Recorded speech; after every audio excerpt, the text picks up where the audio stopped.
Colonel Lincoln Farish here with my trusty pipe hawk. Currently I'm on safari at an undisclosed location.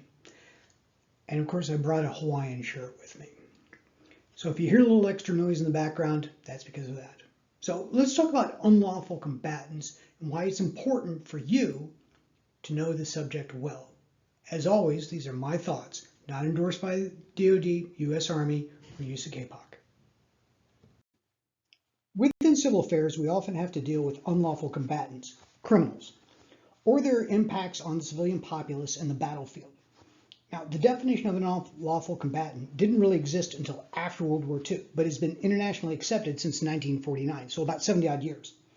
The reason you need to have a greater knowledge of these standards is that civil affairs often deals with civilians who may have a different idea of what is or is not lawful, or will try to relitigate history via the logical fallacy of projection bias. We talked about that before. Projection bias is when you try to impose today's standards retroactively. Usually this is done in an attempt to appear virtuous or accrue power, fame, acceptance. So by knowing what is or is not a lawful combatant or lawful activities, you are able to ameliorate issues and assist the combatant commander achieve his objectives. Now, I've actually had this thrown in my face before. There's no difference between a soldier and a criminal. And rather than punch the person, I diffused the situation by using knowledge, and we went on our merry way. But combat, while terrible and destructive, is different from criminality. It has, combat has standards. It attempts to minimize the suffering of civilians and other non-combatants, which is where CA comes in. And it's different. War is differentiated from criminality by being a conflict between two sovereign states or more, with the Geneva Conventions applying, and they have for 70 odd years. It is publicly sanctioned by a state or ruler. There's a declaration of war. Sneak attacks are generally frowned upon because of that. It's conducted by lawful combatants, and we'll get into exactly what makes someone a lawful combatant, who are recognized agents of that state. They're uniformed. They act in accordance with the ruler's dictates. Modern vassalage, where you are constrained by what you can and can't do. You're either allowed to do that by the ruler or not. They're bound by an internal and external legal system. Violence and other activities performed by agents of the state are conducted in accordance with the laws of war and other international norms. Again, different from a criminal. War is conducted against the leadership of a polity, not the populace. Criminals are not looking for a fight, they're looking for a victim. War has a political purpose, and it's not there for personal enrichment. So what makes you a lawful combatant? Well, the Geneva Convention 3 back in 1949 laid it out pretty simply. A lawful combatant, a privileged, a legal, or a just combatant is one who is commanded by a person responsible for his subordinates. Okay? Unlike, say, Butler's Rangers, where when the Iroquois went and started slaughtering people, Butler said, hey, not my problem. I had nothing to do with it. That's unacceptable these days. So a lawful combatant has a fixed distinctive sign recognizable at a distance. They wear a uniform, something to distinguish them. That gets rid of guerrillas who try to fire and then sneak back into the civilian population. That of carrying arms openly, again, openly. Criminals tend not to do that because they want the surprise attack because they're, again, looking for a victim, not a fight. And lastly, they conduct their operations in accordance with the laws and customs of war. Now, as you can see with the citation there at the bottom, this has been around 70 odd years. So the U.S. has a slightly different take. It's a little more encompassing than the Geneva Convention version. We came up with this in 2006. So a lawful combatant is regular forces of a state engaged in hostilities against the United States, recognized state, de jure sovereignty. Or it could be a member of a militia, volunteer corps, organized resistance movement belonging to a recognized state engaged in hostilities. And again, just like the regular forces, they have to have responsible command, fixed distinctive sign, carry their arms openly, abide by the laws of war. And then lastly, a member of a regular armed force who professes allegiance to a government not recognized by the United States. So they have de facto sovereignty. And again, they have to be under responsible command, fixed distinctive sign, carry their arms openly, and abide by the laws of war. That makes you a lawful combatant. And as such, if captured, you become a soldier as opposed to a criminal who is then turned over to civilians. So a quick comparison between a privileged combatant and a criminal.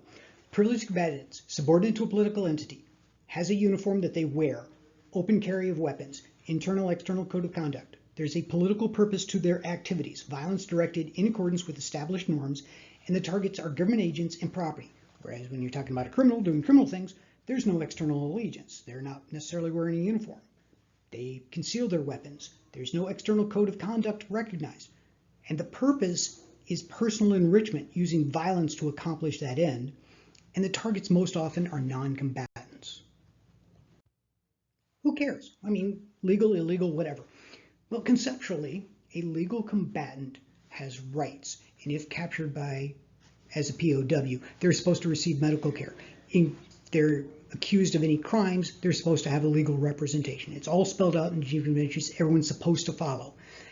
However, an illegal combatant has much fewer rights, and they're a civilian problem where they may not receive the same treatment that a soldier would receive.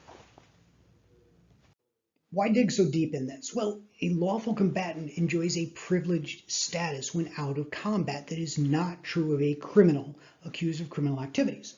Now, the Military Commissions Act of 2006 says that you have to be either de facto or de jure sovereign state member of that, carry your weapons openly, wear a uniform, internal and external code of conduct or regulations, and conduct your activities in accordance with international norms. If you do that, then you're probably a lawful combatant. Not our decision. But being able to recognize whether someone is or is not, or maybe, is important. So thinking about that, what about an ISIS fighter or Palestinian soldier, member of the Taliban, lieutenant in the Haqqani network, or anti-government forces in the Civil War? That gets muddier because then it's, did they meet the Military Commissions Act and did they conduct their activities in accordance with international norms? And if they did, then maybe they are a lawful combatant. But being able to recognize and accurately describe the status will assist the commander in accomplishing his mission. Does he need to divert forces to that? Can the civilians handle the problem, or does he have to get involved? Also, this is going to allow civil affairs forces to work with the civilian population to minimize interference with the commander's mission, with the battlefield. You'll also establish trust and legitimacy and move towards a stable state. So there you go. Legitimacy, stability, and governance, all in one activity. There you go. Status personnel on the battlefield, whether a legal combatant or criminal, is determined by their allegiance and their activities. So long as they belong to a sovereign state, whether de jure or de facto, and they conduct themselves within accepted norms and meet the other requirements, they're probably a legal combatant. Again, not something we need to determine, but something we need to be able to identify. Because you're going to be the one who's going to be outside the wire seeing what's going on firsthand. You're going to be the one that, if you know what is or is not criminal, you're going to be able to help the commander accomplish his mission, either by not diverting resources unnecessarily or by a timely intervention of effort.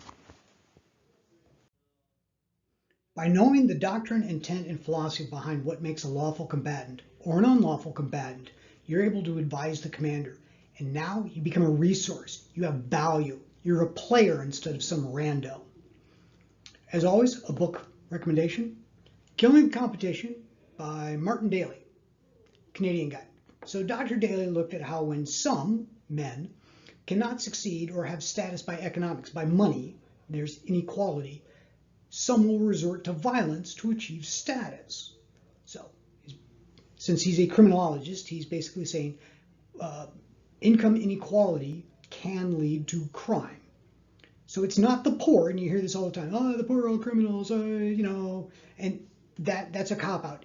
The poor who become criminal, it's not just the poor who become criminals, it's the poor who think they cannot achieve status because there's someone who has status, money, who look for alternative methods, and some of those include crime.